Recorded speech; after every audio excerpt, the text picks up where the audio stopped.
Hello everyone, welcome to trending exam way to success. Myself Komal. As you know, हम आपके साथ लाए हैं समसामयिक घटना चक्र की सीरीज, और इस सीरीज में आप पॉलिटी को chapter wise previous year questions के थ्रू कवर करेंगे।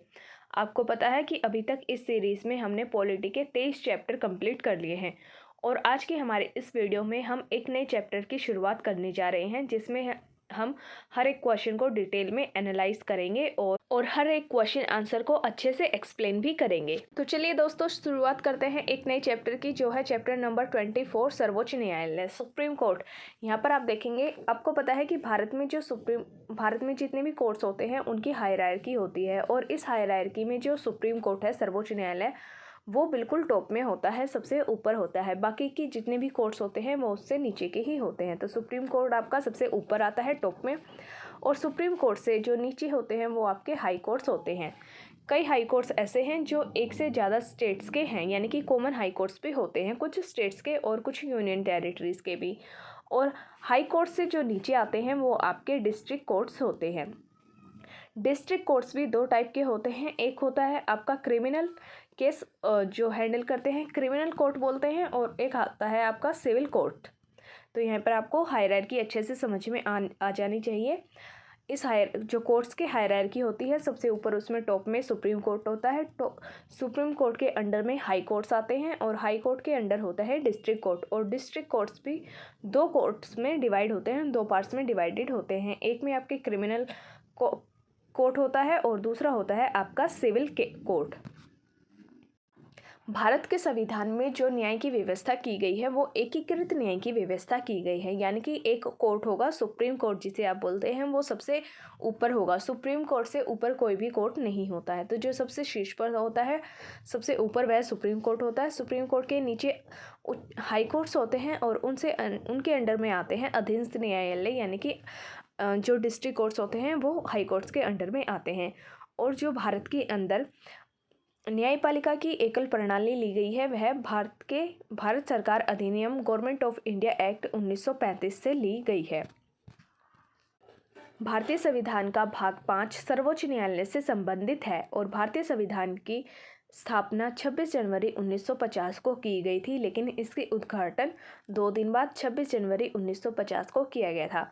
अब आगे जो भी सर्वोच्च न्यायालय के बारे में डिटेल है वो उन्हें हम क्वेश्चंस के थ्रू कवर करेंगे। तो स्टार्ट करते हैं आज का हमारा वीडियो। तो चलिए दोस्तों, शुरू करते हैं आज का हमारा फर्स्ट क्वेश्चन। भारत में उच्चतम न्यायालय का उद्घाटन किस तिथि को हुआ था?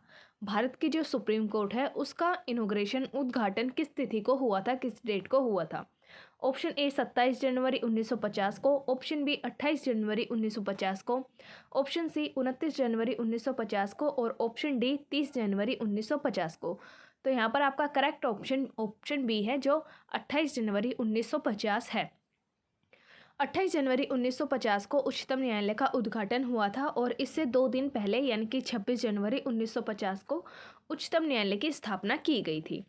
भारत में उच्चतम न्यायालय का उद्घाटन 28 जनवरी 1950 को हुआ था, जबकि इसकी स्थापना भारतीय संविधान के आर्टिकल 124 के तहत 26 जनवरी 1950 को की गई थी, यानी कि जिस दिन इसकी स्थापना हुई थी उसके 2 दिन बाद उच्चतम न्यायालय का उद्घाटन किया गया था।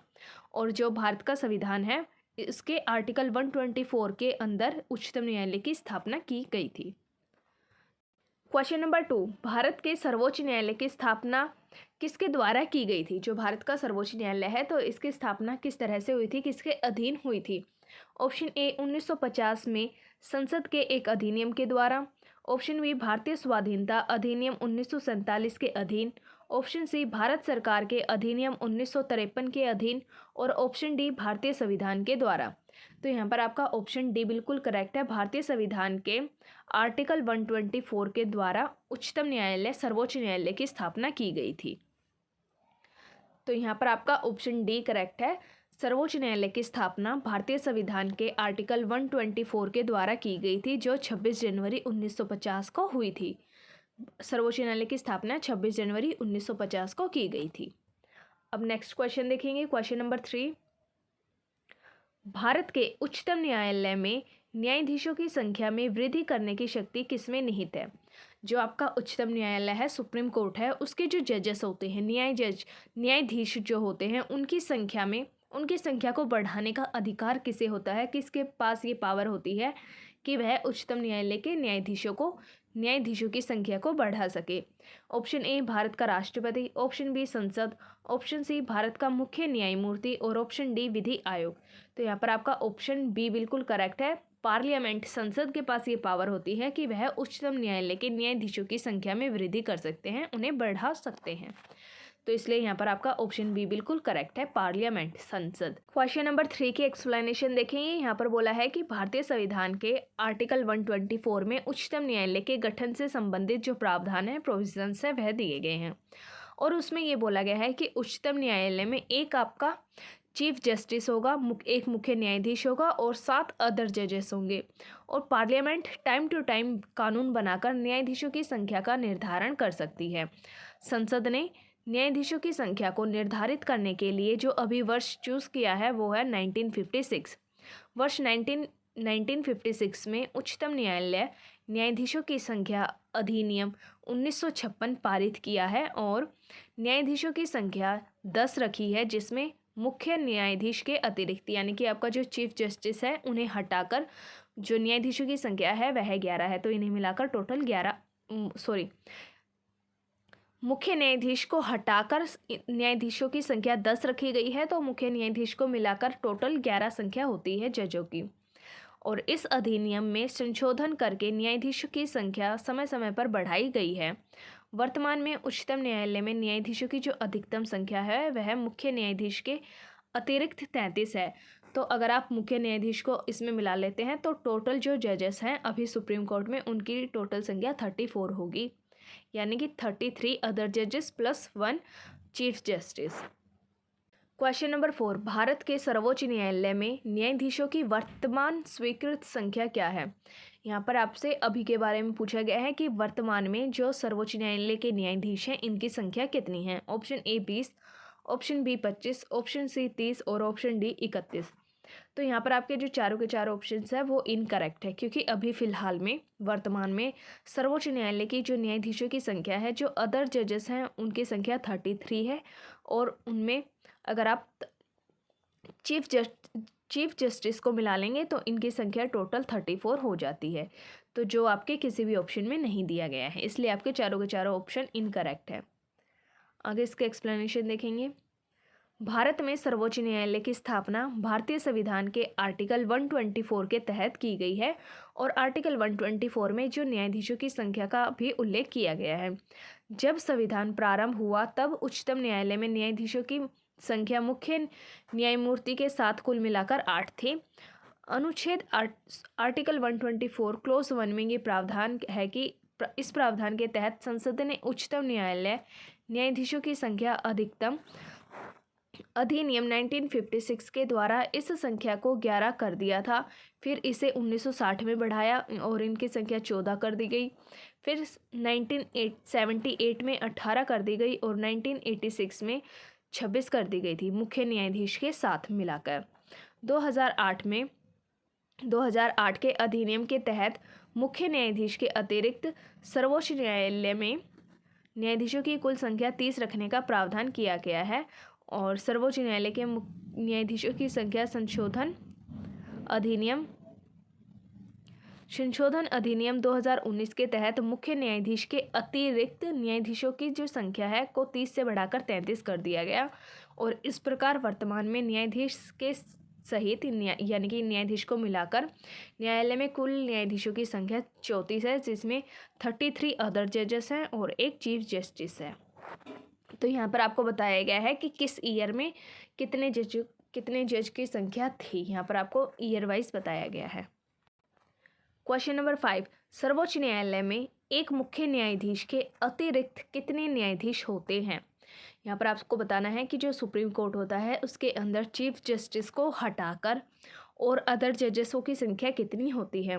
तो यहाँ पर आपको पता है कि जो संसद है वह टाइम टू टाइम जजेस की संख्या को चेंज करती रहती है, तो कोई भी फिक्स आप बता नहीं सकते हैं। लेकिन अभी फ़िलहाल में आप देखेंगे तो जो अदर जजेस हैं वो 33 हैं, और उनमें अगर आप चीफ जस्टिस को मिला देंगे तो टोटल जो जजेस की संख्या होती है वो 34 होती है। लेकिन क्वेश्चन में आपसे पूछा है कि मुख्य न्यायाधीश के अतिरिक्त, यानी कि अगर आप इसे हटा देंगे तो अदर जजेस की संख्या 33 है, लेकिन ये आपको किसी भी ऑप्शन में नहीं दिया गया है। ऑप्शन ए में आपको 7, ऑप्शन बी में 9, ऑप्शन सी 11 और ऑप्शन डी में आपको 25 जजेस की संख्या दी गई है, जो चारों के चारों ऑप्शन आपके इनकरेक्ट हैं। अभी वर्तमान में जो सर्वोच्च न्यायालय के अदर जजेस हैं उनकी संख्या 33 है। क्वेश्चन नंबर 6, मंत्रिमंडल के फरवरी 2018 में लिए गए एक निर्णय के अनुसार सरकार उच्चतम न्यायालय में जजों की संख्या में वृद्धि करेगी, और इस निर्णय के अंतर्गत भारत के मुख्य न्यायाधीश को छोड़कर उच्चतम न्यायालय में जजों की संख्या तब होगी। यहाँ पर आपको बोला गया है कि फरवरी 2018 में मंत्रिमंडल के द्वारा एक निर्णय लिया गया, और इस निर्णय में बोला कि सरकार उच्चतम न्यायालय के जजों की संख्या में वृद्धि करेगी। तो आपको ये बताना है कि जो चीफ जस्टिस होते हैं, मुख्य न्यायाधीश होते हैं, उनको छोड़कर उच्चतम न्यायालय में जजों की संख्या तब होगी। तो आप सभी को पता है कि जब से उच्चतम न्यायालय की स्थापना हुई है तब से लेकर अभी वर्तमान तक जो जजेस की संख्या है वो टाइम टू टाइम चेंज होती रही है। कोई भी जजेस की संख्या सेम नहीं रही है या फिर फिक्स नहीं रही है। तो अभी अगर आप फिलहाल में देखेंगे कि जो जजेस हैं, अदर जजेस हैं, उनकी संख्या 33 है, और चीफ जस्टिस को मिलाकर ये टोटल आपके 34 जजेस बनते हैं।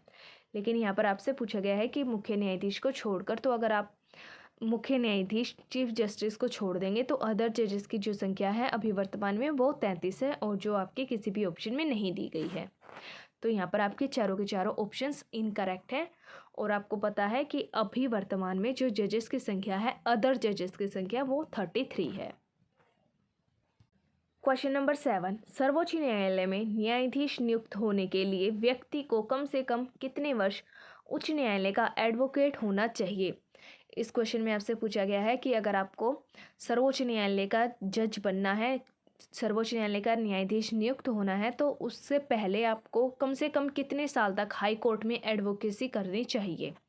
ऑप्शन ए 20 साल, ऑप्शन ए 20 साल, ऑप्शन बी 10 साल, ऑप्शन सी 8 साल और ऑप्शन डी 25 साल। तो यहाँ पर आपका ऑप्शन बी बिल्कुल करेक्ट है।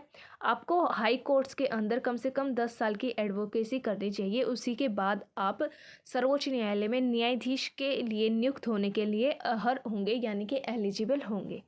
तो यहाँ पर आपका ऑप्शन बी बिल्कुल करेक्ट है, 10 साल तक एडवोकेसी करनी चाहिए हाई कोर्ट में। आगे इसके एक्सप्लेनेशन देखते हैं। भारतीय संविधान के आर्टिकल 124 के तहत उच्चतम न्यायालय के न्यायाधीशों की नियुक्ति होगी।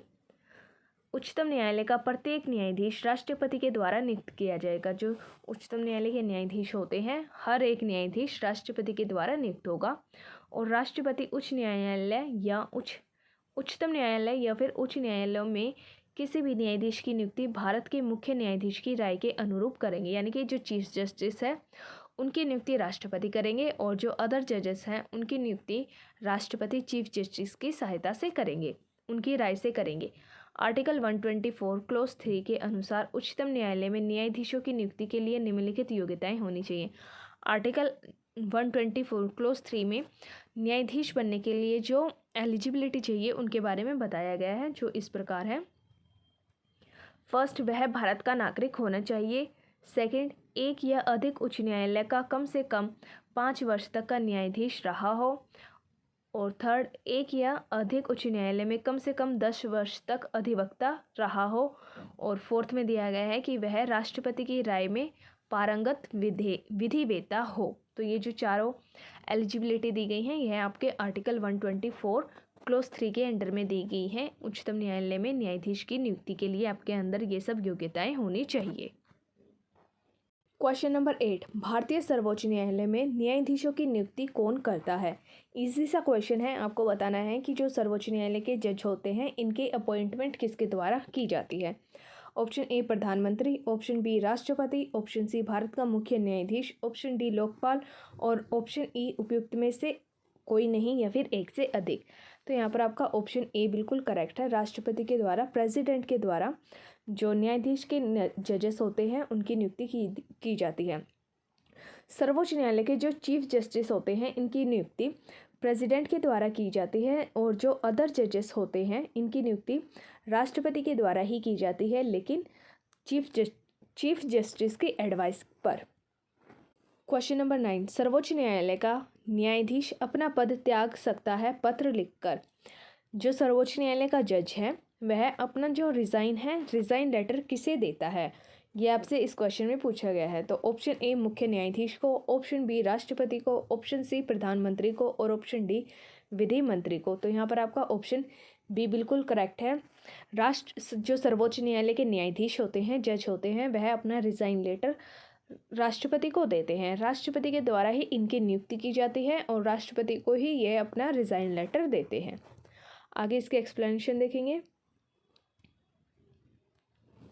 भारतीय संविधान के आर्टिकल 124 क्लोज 2 सब क्लोज ए के अंडर सर्वोच्च न्यायालय का कोई न्यायाधीश राष्ट्रपति को संबोधित अपने हस्ताक्षर के साथ में लेख के द्वारा अपना पद त्याग सकता है। राष्ट्रपति अपने हस्ताक्षर और मुद्रा सहित अधिपत्र वारंट के द्वारा उच्चतम न्यायालय के प्रत्येक न्यायाधीश की नियुक्ति करता है। तो यहाँ पर बोला गया है कि जो राष्ट्रपति हैं वह एक वारंट के साथ मुद्रा सहित जो अधिपत्र होता है उसके द्वारा उसके साथ न्यायाधीशों की नियुक्ति करते हैं। और आर्टिकल 124 क्लोज 2 सब क्लोज ए के अंडर में बताया गया है कि जो सर्वोच्च न्यायालय के जज होते हैं वह राष्ट्रपति को अपने साइन के साथ में रिज़ाइन लेटर सौंपते हैं। तो राष्ट्रपति जो होते हैं वह न्यायाधीशों की नियुक्ति भी करते हैं और उन्हीं के रिज़ाइन लेटर भी वही लेते हैं। क्वेश्चन नंबर 10, सर्वोच्च न्यायालय का न्यायाधीश अपने पद से त्यागपत्र किसको लिख कर देता है। जो सर्वोच्च न्यायालय का न्यायाधीश होता है, जज होते हैं, वह अपना रिज़ाइन लेटर किसको देते हैं। ऑप्शन ए राष्ट्रपति को, ऑप्शन बी प्रधानमंत्री को, ऑप्शन सी विधि मंत्री को, ऑप्शन डी भारत के महान न्यायवादी को और ऑप्शन ई उपयुक्त में से कोई नहीं या फिर एक से अधिक। तो यहाँ पर आपका ऑप्शन ए करेक्ट है बिल्कुल। सर्वोच्च न्यायालय के जो न्यायाधीश होते हैं वह अपना रिज़ाइन लेटर राष्ट्रपति को सौंपते हैं और राष्ट्रपति ही न्यायाधीशों की नियुक्ति करते हैं। Move to next question. Question number 11, उच्चतम न्यायालय के न्यायाधीश किस प्रकार हटाए जा सकते हैं। जो उच्चतम न्यायालय सुप्रीम कोर्ट्स के जो जजेस होते हैं उनको हटाने की जो एक प्रोसीजर होती है, तो वो आपको बताना है कि उनको हटाने का जो ग्राउंड है वो क्या होता है। ऑप्शन ए मुख्य न्यायाधीश के इच्छा अनुसार, यानी कि जो चीफ जस्टिस हैं उनकी इच्छा से उन्हें हटाया जाता है अदर जजेस को। ऑप्शन बी राष्ट्रपति के द्वारा। ऑप्शन सी राष्ट्रपति के द्वारा सुप्रीम कोर्ट के मुख्य न्यायाधीश की सिफारिश पर और ऑप्शन डी राष्ट्रपति के द्वारा संसद के सिफारिश पर। तो यहाँ पर आपका ऑप्शन डी बिल्कुल करेक्ट है। उच्चतम न्यायालय के जो न्यायाधीश हैं उन्हें राष्ट्रपति के द्वारा हटाया जाता है, वो भी संसद की सिफारिश पर। जो उच्चतम न्यायालय के न्यायाधीश हैं उन्हें हटाने का जो ग्राउंड होता है वह कदाचार और असमर्थता का होता है। तो जब संसद के अंदर ये पारित कर दिया जाता है कि कोई भी जज है जो कदाचार या असमर्थता पाई गई है जिसके अंदर, उन्हें हटा दिया जाता है। क्वेश्चन नंबर 11 के एक्सप्लेनेशन देखते हैं। उच्चतम न्यायालय के किसी न्यायाधीश को राष्ट्रपति के द्वारा साबित कदाचार या फिर असमर्थता के आधार पर संसद की सिफारिश पर हटाया जा सकता है।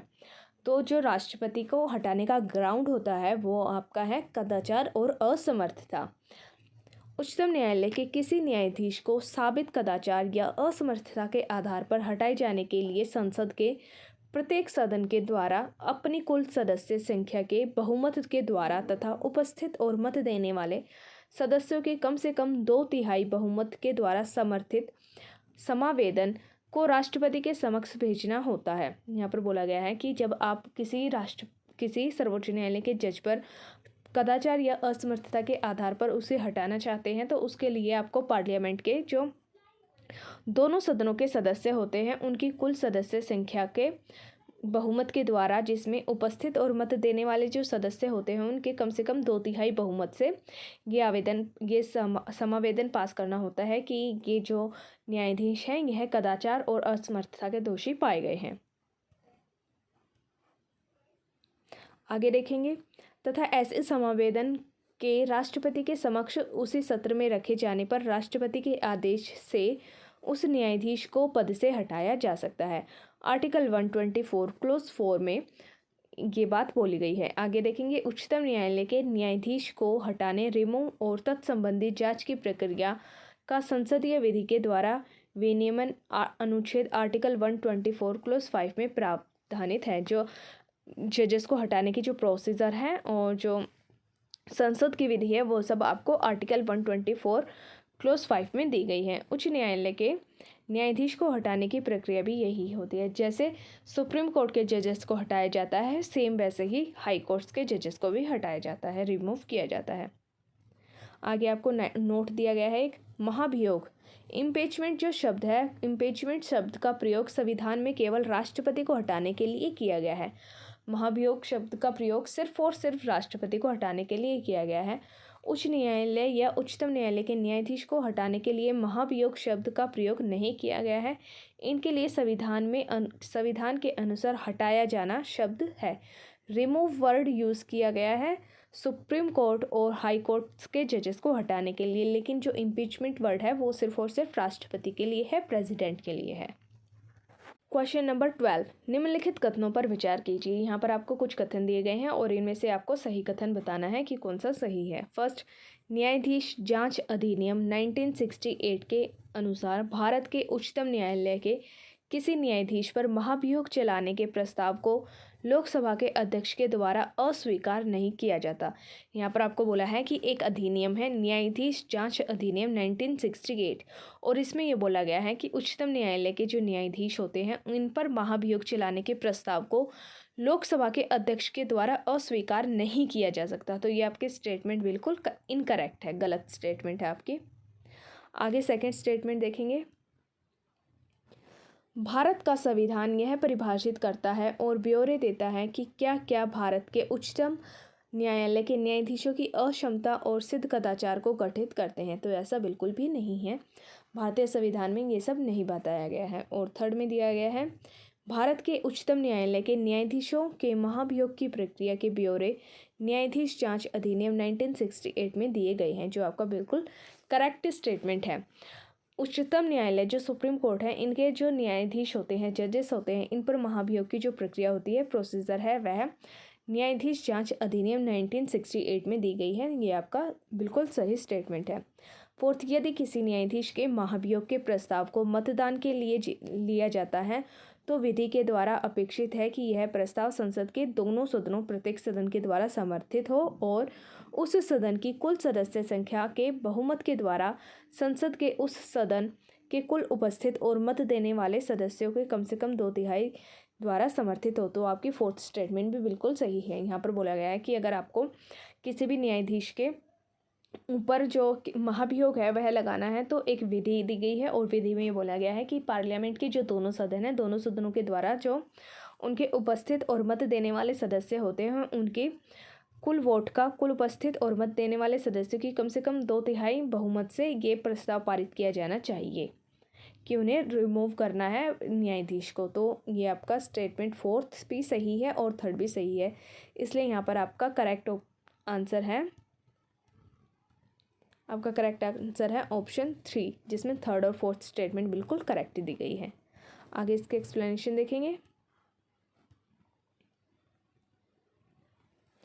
न्यायाधीश जांच अधिनियम 1968 की धारा 3 इसके खंड 1B के अनुसार उच्चतम न्यायालय या उच्च न्यायालय के न्यायाधीश किसी न्यायाधीश पर महाभियोग चलाने के प्रस्ताव को लोकसभा और राज्यसभा का सभापति स्पीकर या स्वीकार कर सकता है या फिर अस्वीकार भी कर सकता है। इसलिए आपकी फर्स्ट स्टेटमेंट इनकरेक्ट है, जिसमें बोला था कि अस्वीकार नहीं कर सकते। आगे देखते हैं। संविधान के आर्टिकल 124 क्लोज 4 में उच्चतम न्यायालय के न्यायाधीश को पद मुक्त करने का आधार अक्षमता और सिद्ध कदाचार और प्रक्रिया विध है, किंतु अक्षमता और कदाचार को परिभाषित नहीं किया गया है। तो भारतीय संविधान में जो पद मुक्त करने के लिए, न्यायाधीश को रिमूव करने के लिए जो आधार दिया गया है वो अक्षमता और सिद्ध कदाचार है। इसमें अक्षमता और कदाचार परिभाषित नहीं है। आगे बढ़ते हैं। न्यायाधीश जांच अधिनियम 1968 में कुल 7 धाराएं हैं, जिसमें से उच्चतम न्यायालय और उच्च न्यायालय के न्यायाधीशों के महाभियोग संसद में ऐसे समावेदन के रखे जाने तथा न्यायाधीश के कदाचार और असमर्थता की जांच करने के लिए उसे सिद्ध करने की प्रक्रिया और ब्यौरे का वर्णन दिया गया है। इसलिए आपकी स्टेटमेंट 3 भी करेक्ट है। आगे देखते हैं। भारतीय संविधान के आर्टिकल 124 क्लोज 4 में विहित प्रक्रिया के अनुसार किसी न्यायाधीश के महाभियोग का प्रस्ताव संसद के प्रत्येक सदन में उस सदन की कुल सदस्य संख्या के बहुमत के द्वारा और उपस्थित और मत देने वाले सदस्यों के 2/3 2/3 मेजोरिटी के द्वारा पारित होना चाहिए और इस प्रकार पारित प्रस्ताव पर राष्ट्रपति की अनुमति प्राप्त होने के बाद में वह न्यायाधीश पदमुक्त यानी कि रिमूव हो जाता है। तो आपकी फोर्थ स्टेटमेंट भी सही है। तो इस क्वेश्चन में आपकी थर्ड और फोर्थ दोनों की दोनों स्टेटमेंट सही है, फर्स्ट और सेकंड आपकी इनकरेक्ट है। क्वेश्चन नंबर 13, सर्वोच्च न्यायालय के न्यायाधीश डैश के बाद भारत के राष्ट्रपति के द्वारा हटाए जा सकते हैं। तो यहाँ पर आपको बताना है कि ऐसी कौन सी प्रोसीजर है जिसके बाद में राष्ट्रपति के द्वारा सर्वोच्च न्यायालय के न्यायाधीश को हटा दिया जाता है। ऑप्शन ए CBI की जांच के बाद, ऑप्शन बी भारत के मुख्य न्यायाधीश की जांच, ऑप्शन सी भारत की बार काउंसिल की रिपोर्ट और ऑप्शन डी संसद में महाभियोग प्रस्तावित होने के बाद में। तो यहाँ पर आपका ऑप्शन डी बिल्कुल करेक्ट है। सर्वोच्च न्यायालय के न्यायाधीश को संसद में महाभियोग की प्रक्रिया जो होती है उसका पारित होने के बाद राष्ट्रपति के द्वारा सर्वोच्च न्यायालय के न्यायाधीश को हटा दिया जाता है। लेकिन आपको यहाँ पर एक बात ध्यान रखनी है कि जो महाभियोग शब्द है यह भारत के संविधान में सर्वोच्च न्यायालय या उच्च न्यायालय के न्यायाधीशों के लिए नहीं दिया गया है, ये सिर्फ और सिर्फ प्रेसिडेंट के लिए दिया गया है। और संविधान में जो हाई कोर्ट और सुप्रीम कोर्ट के जजेस को हटाने के लिए जो वर्ड यूज़ किया गया है वो वर्ड रिमूव है, हटाया जाना है, लेकिन महाभियोग नहीं है। ये ऐसे ही जनरली बोल दिया जाता है, लेकिन संविधान में इस वर्ड का यूज़, महाभियोग वर्ड का यूज़ नहीं किया गया है। संविधान में रिमूव शब्द का इस्तेमाल किया गया है। क्वेश्चन नंबर 14, सर्वोच्च न्यायालय में सेवानिवृत्ति की आयु है। आपको बताना है कि जो सर्वोच्च न्यायालय के जज हैं उनकी रिटायरमेंट एज क्या है। ऑप्शन ए 32 साल, ऑप्शन बी 63 साल, ऑप्शन सी 64 साल और ऑप्शन डी 65 साल। तो यहाँ पर आपका ऑप्शन डी करेक्ट है, 65 साल। सर्वोच्च न्यायालय में न्यायाधीशों के लिए सेवानिवृत्ति यानी कि जो रिटायर की एज है वह 65 है, जबकि उच्च न्यायालयों के लिए यह 32 है। तो जो सुप्रीम कोर्ट्स हैं उनके लिए 65 एज है और हाई कोर्ट्स के लिए 62 एज है।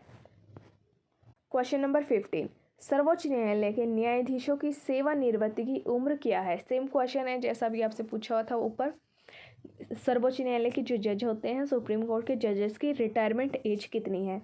ऑप्शन ए 60 वर्ष, ऑप्शन बी 62 वर्ष, ऑप्शन सी 65 वर्ष, ऑप्शन डी 70 वर्ष और ऑप्शन ई उपयुक्त में से कोई भी नहीं या फिर एक से अधिक। तो यहाँ पर आपका ऑप्शन सी बिल्कुल करेक्ट है। सुप्रीम कोर्ट्स के जो जजेस की एज है, रिटायरमेंट एज, वो 65 है और हाई कोर्ट्स के जो जजेस हैं उनकी रिटायरमेंट एज 62 है।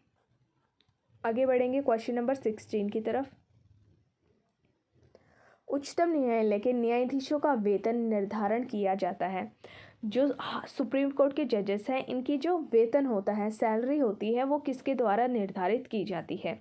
ऑप्शन ए राष्ट्रपति द्वारा नियुक्त वेतन आयोग द्वारा, ऑप्शन बी विधि आयोग के द्वारा, ऑप्शन सी संसद के द्वारा और ऑप्शन डी मंत्री परिषद के द्वारा। तो यहाँ पर आपका ऑप्शन सी बिल्कुल करेक्ट है, पार्लियामेंट के द्वारा, यानी कि संसद के द्वारा उच्चतम न्यायालय के न्यायाधीशों का जो वेतन है, सैलरीज है, वो डिसाइड की जाती है। आर्टिकल 125 क्लोज 1 के तहत उच्चतम न्यायालय के न्यायाधीशों का वेतन निर्धारण संसद के द्वारा बनाई गई विधि के तहत किया जाता है। क्वेश्चन नंबर 17, भारत के उच्चतम न्यायालय की स्वायत्तता की रक्षा हेतु क्या प्रावधान है। आपको बताना है कि जो भारत में सुप्रीम कोर्ट है उसकी फ्रीडम के लिए, जो स्वायत्तता है, उसकी स्वतंत्रता के लिए प्रोविजंस क्या क्या हैं। फर्स्ट, उच्चतम न्यायालय के न्यायाधीशों की नियुक्ति करते समय भारत के राष्ट्रपति को भारत के मुख्य न्यायाधीश से विचार विमर्श करना होता है, जो आपकी बिल्कुल ठीक स्टेटमेंट है। जो उच्चतम न्यायालय के न्यायाधीश होते हैं, अदर जो जजेस होते हैं, उनकी नियुक्ति करते समय भारत के राष्ट्रपति को भारत के मुख्य न्यायाधीश से विचार करना पड़ता है। सेकंड में दिया गया है कि उच्चतम न्यायालय के न्यायाधीशों को केवल भारत के मुख्य न्यायाधीश के द्वारा हटाया जाता है। तो यहाँ पर आपकी सेकंड स्टेटमेंट इनकरेक्ट है।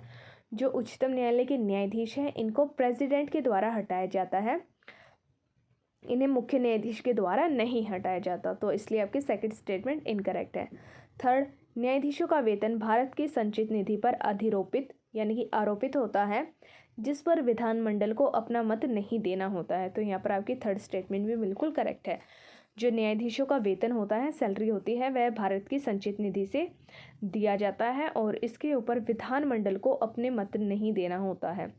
आगे फोर्थ स्टेटमेंट देखेंगे। भारत के उच्चतम न्यायालय के अफसरों और कर्मचारियों की सभी की नियुक्तियां सरकार के द्वारा भारत के मुख्य न्यायाधीश से विचार विमर्श के बाद ही की जाती हैं। तो यहाँ पर आपका फोर्थ स्टेटमेंट इनकरेक्ट है, ऐसा कुछ भी नहीं है यहाँ, इसलिए यहाँ पर आपका ऑप्शन ए सही है। इसमें फर्स्ट और थर्ड स्टेटमेंट बिल्कुल करेक्ट है, लेकिन सेकंड और फोर्थ आपकी इनकरेक्ट है। आगे इसके एक्सप्लेनेशन देखेंगे। उच्चतम न्यायालय को देश के संविधान का प्रहरी माना जाता है, यानी कि जो उच्चतम न्यायालय है, सुप्रीम कोर्ट है, वह देश के संविधान का प्रहरी है। जो संविधान है इसकी व्याख्या उच्चतम न्यायालय के द्वारा की जाती है और उसकी स्वायत्तता को बनाए रखने के लिए संविधान में कई उपबंध भी मौजूद हैं। उच्चतम न्यायालय के न्यायाधीश की नियुक्ति करते समय राष्ट्रपति उच्चतम न्यायालय के मुख्य न्यायाधीश से परामर्श करना आवश्यक होता है।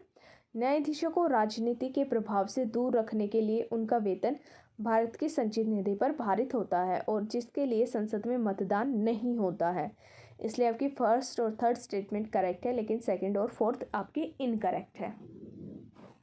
क्वेश्चन नंबर 18, निम्नलिखित कथनों पर विचार कीजिए। यहाँ पर आपको 2 कथन दिए गए हैं और इनमें से आपको बताना है कि कौन सा कथन आपका करेक्ट है। फर्स्ट, संसद भारत के उच्चतम न्यायालय की अधिकारिता को विस्तारित नहीं कर सकती क्योंकि उसकी अधिकारिता वही है जो संविधान ने प्रदान की है। तो यहाँ पर आपकी जो फर्स्ट स्टेटमेंट है वो बिल्कुल इनकरेक्ट है, क्योंकि जो पार्लियामेंट होती है वह सुप्रीम कोर्ट की अधिकारिता को विस्तारित कर सकती है। और सेकंड में दिया गया है कि उच्चतम न्यायालय और उच्च न्यायालयों के अधिकारी और सेवक संबंध मुख्य न्यायमूर्ति के द्वारा नियुक्त किए जाते हैं और न्यायालयों का प्रशासनिक व्यय भारत की संचित निधि पर भारित होता है। तो यहाँ पर आपकी सेकंड स्टेटमेंट भी इनकरेक्ट है और फर्स्ट भी इनकरेक्ट है, इसलिए यहाँ पर आपका करेक्ट ऑप्शन है ऑप्शन बी, जिसमें ना तो फर्स्ट स्टेटमेंट सही है और ना ही सेकंड, दोनों की दोनों आपकी इनकरेक्ट है। क्वेश्चन नंबर 18 की एक्सप्लेनेशन देखते हैं। आर्टिकल 138 के तहत संसद विधि बनाकर उच्चतम न्यायालय की संघ सूची के संबंध में अतिरिक्त अधिकारिता को विस्तारित कर सकती है। यहाँ पर क्या बोला गया है कि जो पार्लियामेंट है वह आर्टिकल 138 का यूज़ करके कानून बनाकर पार्लियामेंट की अधिकारिता को विस्तारित कर सकती है, इसलिए आपकी फर्स्ट स्टेटमेंट इनकरेक्ट है।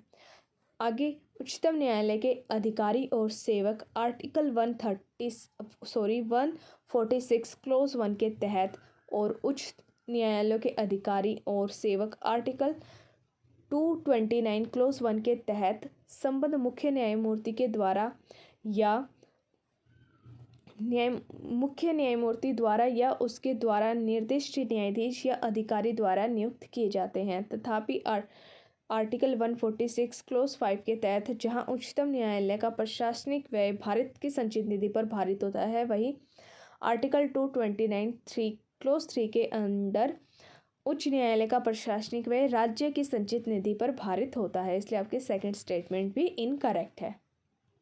ऊपर आपको सेकंड स्टेटमेंट में बोला था कि उच्चतम सुप्रीम कोर्ट और जो हाई कोर्ट्स होते हैं, इन दोनों के जो प्रशासनिक व्यय होता है वह भारत की संचित निधि पर भारित होता है, लेकिन यहाँ पर आपको बताया है कि जो हाई कोर्ट्स है उनका जो प्रशासनिक व्यय है वह राज्य की संचित निधि पर भारित है, वह भारत की संचित निधि यानी कि केंद्र की संचित निधि पर भारित नहीं है।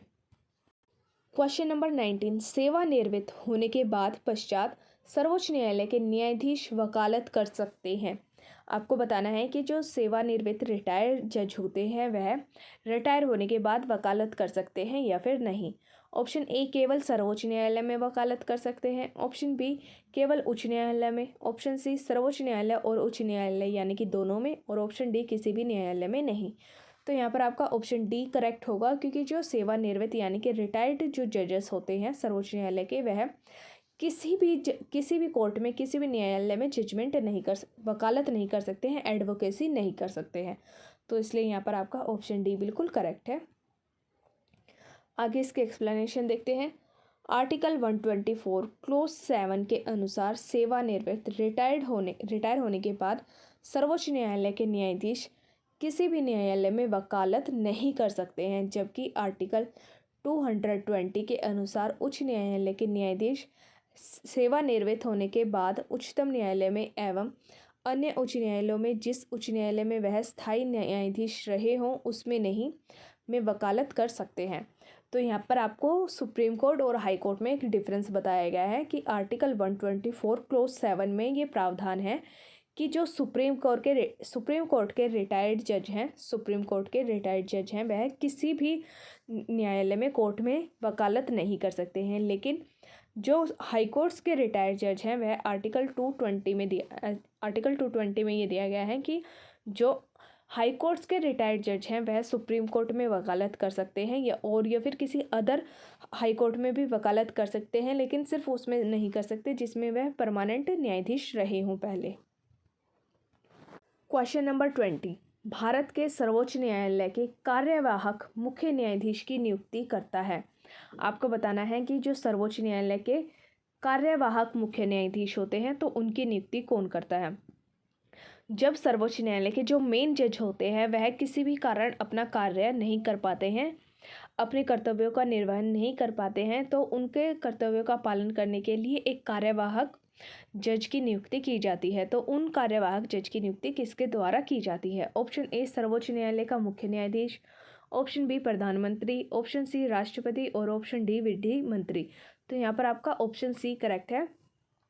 कार्यवाहक मुख्य न्यायाधीश की नियुक्ति भी राष्ट्रपति के द्वारा ही की जाती है, तो इसलिए यहाँ पर आपका ऑप्शन सी बिल्कुल करेक्ट है। आर्टिकल 126 के अनुसार सर्वोच्च न्यायालय के कार्यवाहक मुख्य न्यायाधीश की नियुक्ति राष्ट्रपति के द्वारा की जाती है। ऐसा तब किया जाता है जब मुख्य न्यायाधीश का पद रिक्त हो अथवा वह अपने कर्तव्यों का निर्वहन करने में असमर्थ हो। जब कोई चीफ जस्टिस अपने पोस्ट पर नहीं होते हैं, उनकी पोस्ट खाली होती है या फिर किसी भी कारण वह ड्यूटी नहीं कर पाते हैं, तो उस सीट को फिल करने के लिए एक कार्यवाहक जज की नियुक्ति की जाती है जो राष्ट्रपति के द्वारा होती है। क्वेश्चन नंबर 21, भारत के कार्यवाहक मुख्य न्यायाधीश की नियुक्ति कौन करता है। सेम क्वेश्चन है जैसा भी आपसे क्वेश्चन नंबर 20 में पूछा गया था। भारत के जो कार्यवाहक जज होते हैं, कार्यवाहक मुख्य न्यायाधीश होते हैं, उनकी नियुक्ति कौन करता है। ऑप्शन ए भारत का मुख्य न्यायाधीश, ऑप्शन बी राष्ट्रपति की पूर्व स्वीकृति से भारत का मुख्य न्यायाधीश, ऑप्शन सी राष्ट्रपति और ऑप्शन डी भारत के मुख्य न्यायाधीश के परामर्श से राष्ट्रपति। तो यहाँ पर आपका ऑप्शन सी बिल्कुल करेक्ट है। भारत के राष्ट्रपति के द्वारा भारत के कार्यवाहक मुख्य न्यायाधीश की नियुक्ति की जाती है और वो तब की जाती है जब मुख्य न्यायाधीश अपने पद पर नहीं होते हैं या फिर अपने ड्यूटी नहीं कर पाते हैं। आगे देखेंगे क्वेश्चन नंबर 22, सर्वोच्च न्यायालय के न्यायाधीश की नियुक्ति की जाती है राष्ट्रपति के द्वारा। जो सर्वोच्च न्यायालय होते हैं इनकी नियुक्ति राष्ट्रपति के द्वारा की जाती है, तो वह किनकी एडवाइस पर ऐसा करते हैं। ऑप्शन ए राज्यसभा के द्वारा अनुमोदित किए जाने पर, ऑप्शन बी लोकसभा की सलाह पर, ऑप्शन सी प्रधानमंत्री की सलाह पर और ऑप्शन डी सर्वोच्च न्यायालय के मुख्य न्यायाधीश से परामर्श के साथ। तो यहाँ पर आपका ऑप्शन डी बिल्कुल करेक्ट है।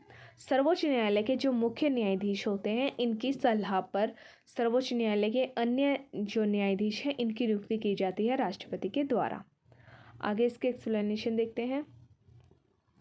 सर्वोच्च न्यायालय के न्यायाधीशों की नियुक्ति जो कि अदर जजेस हैं, इनकी नियुक्ति भारतीय संविधान के आर्टिकल 124 क्लोज 2 के तहत राष्ट्रपति के द्वारा सर्वोच्च न्यायालय के और राज्यों के उच्च न्यायालयों के ऐसे न्यायाधीशों से परामर्श के बाद जिनसे राष्ट्रपति इस प्रयोजन के लिए परामर्श करना आवश्यक समझे की जाती है, परंतु मुख्य न्यायमूर्ति से भिन्न किसी न्यायाधीश की नियुक्ति की स्थिति में मुख्य न्यायमूर्ति से परामर्श करना आवश्यक होता है।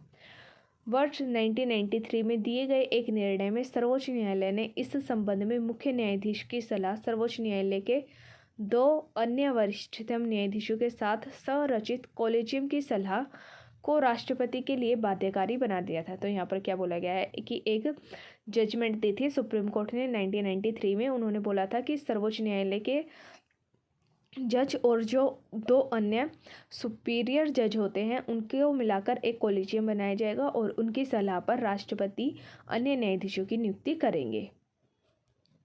आगे देखते हैं।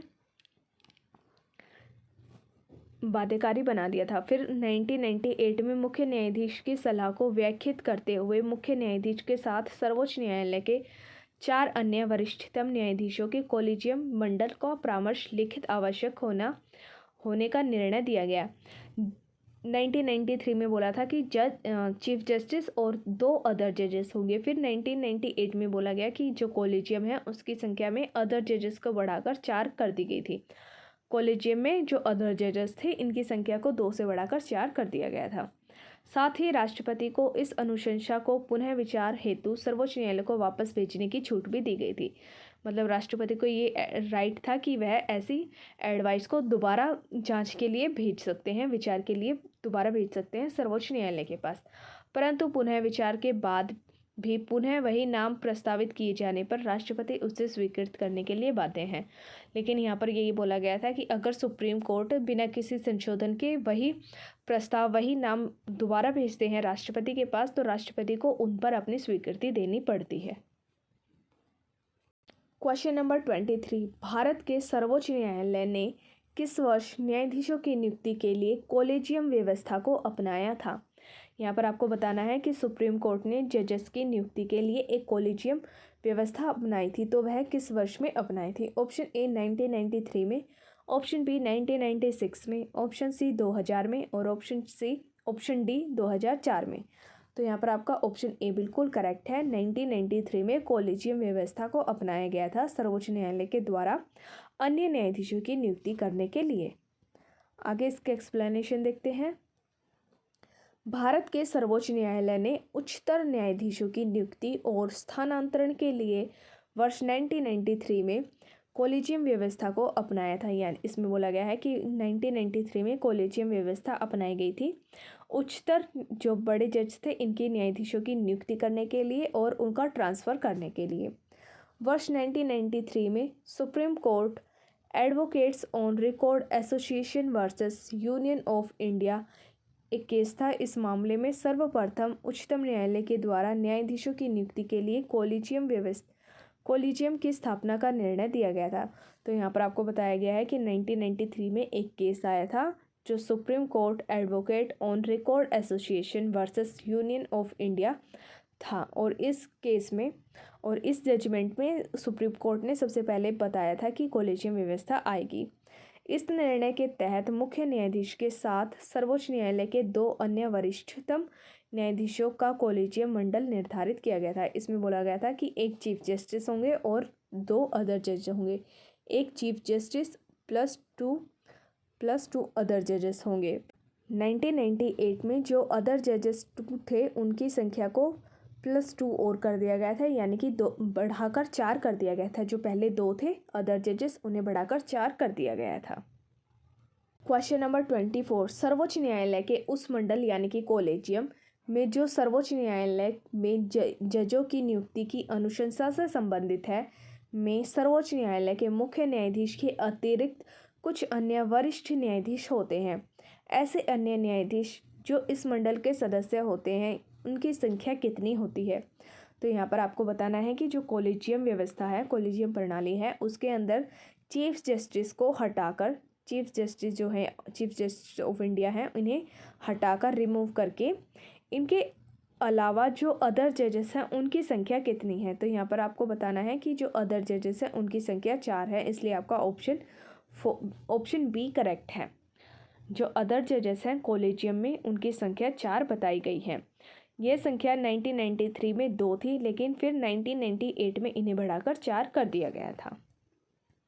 क्वेश्चन नंबर 25, निम्नलिखित में से किसमें उच्चतर न्यायालयों के न्यायाधीशों की नियुक्ति में कार्यपालिका, विधायिका और मुख्य न्यायाधीश की भागीदारी की अनुशंसा की गई थी? तो आपको बताना है कि जो उच्चतर न्यायालय हैं इनमें न्यायाधीशों की नियुक्ति के लिए अपॉइंटमेंट के लिए कार्यपालिका, विधायिका और न्यायाधीश जो है, मुख्य न्यायाधीश जो हैं, इनकी भागीदारी की अनुशंसा की गई थी।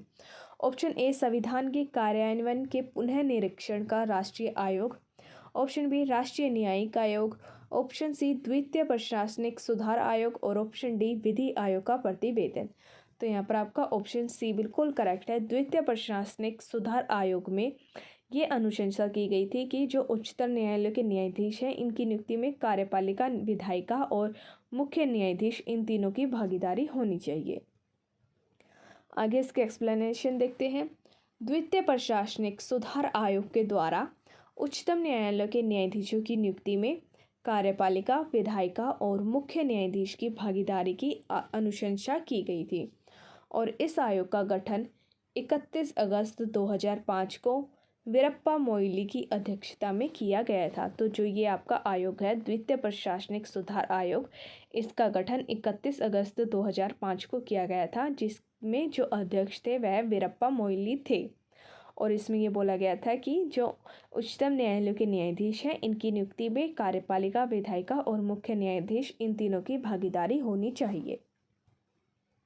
Question number 26। सर्वोच्च न्यायालय में तदर्थ एडहॉक न्यायाधीशों की नियुक्ति होती है जब, आपको बताना है कि जो सर्वोच्च न्यायालय में एडहॉक जजेस होते हैं, इनकी नियुक्ति कब होती है।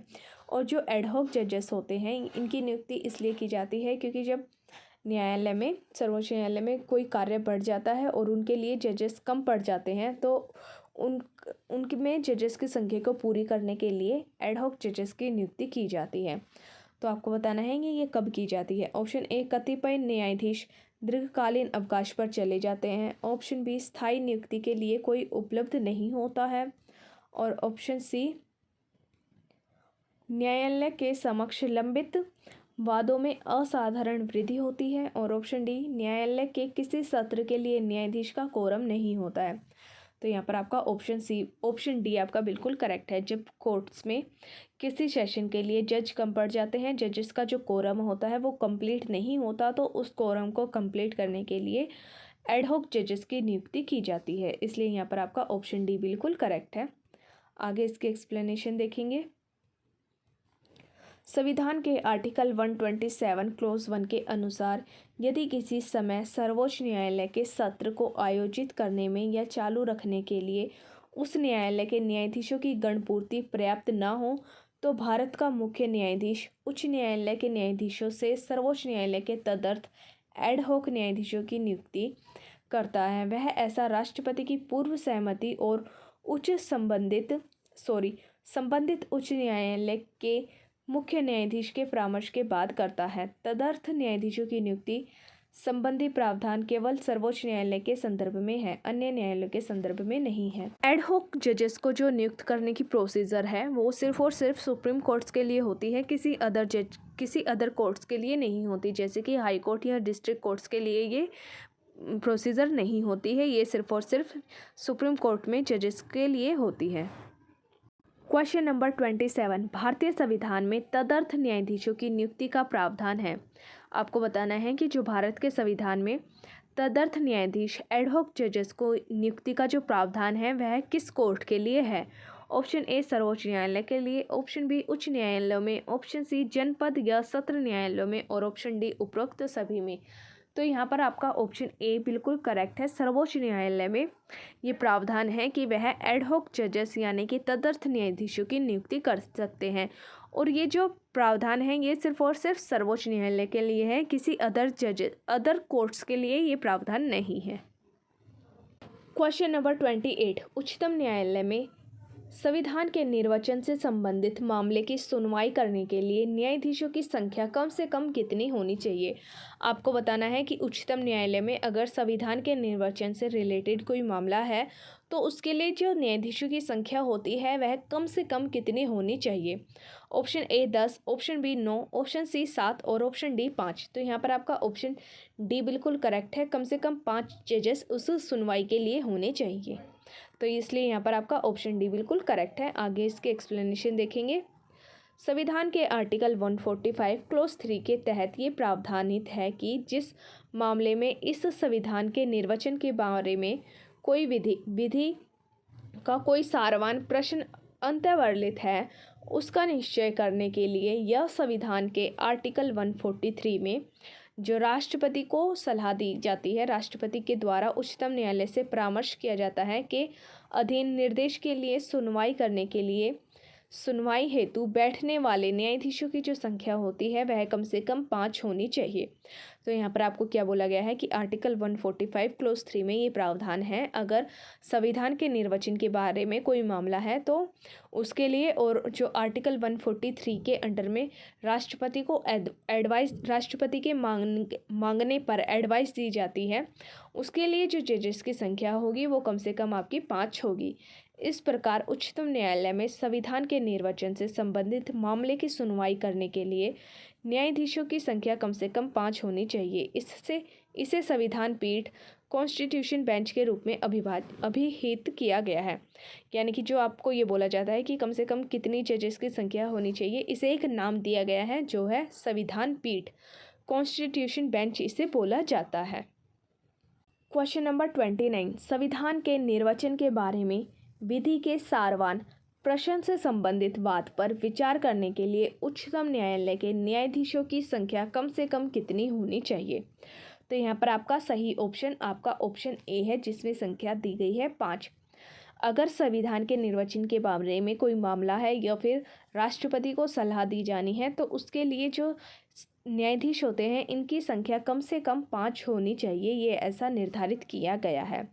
और जो ये 5 संख्या निर्धारित की गई है इसे कॉन्स्टिट्यूशन बेंच बोला जाता है, संविधान की पीठ कहा जाता है।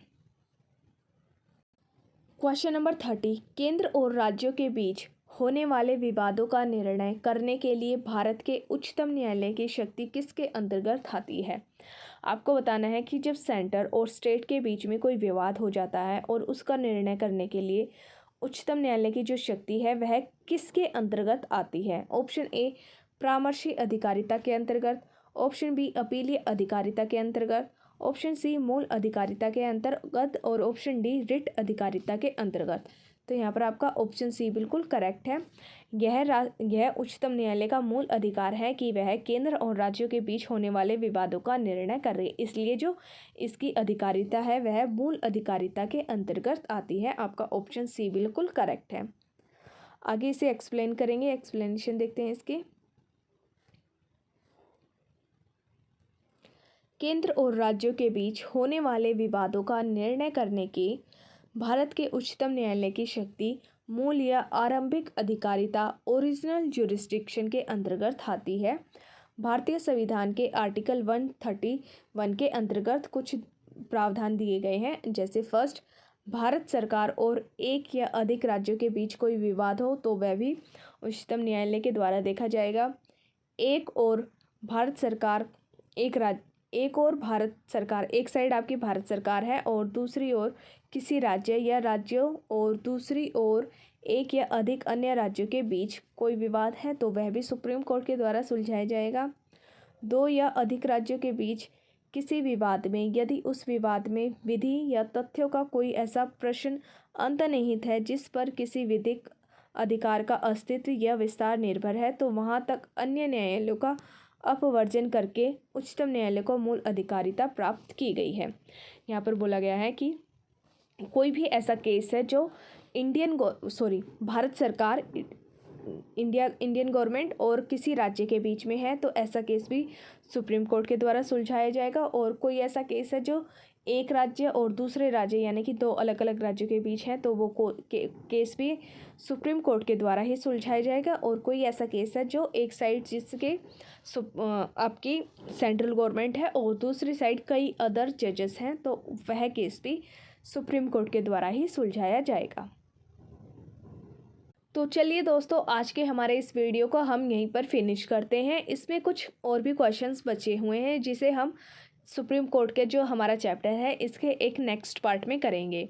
अगर आपको यहाँ तक इस चैप्टर में कोई भी प्रॉब्लम आई हो, कोई भी आपको डाउट हो तो आप उसे कमेंट सेक्शन में पूछ सकते हैं। और अगर आपको वीडियो समझ में आया हो, पसंद आया हो तो प्लीज़ वीडियो को लाइक करें और शेयर करें।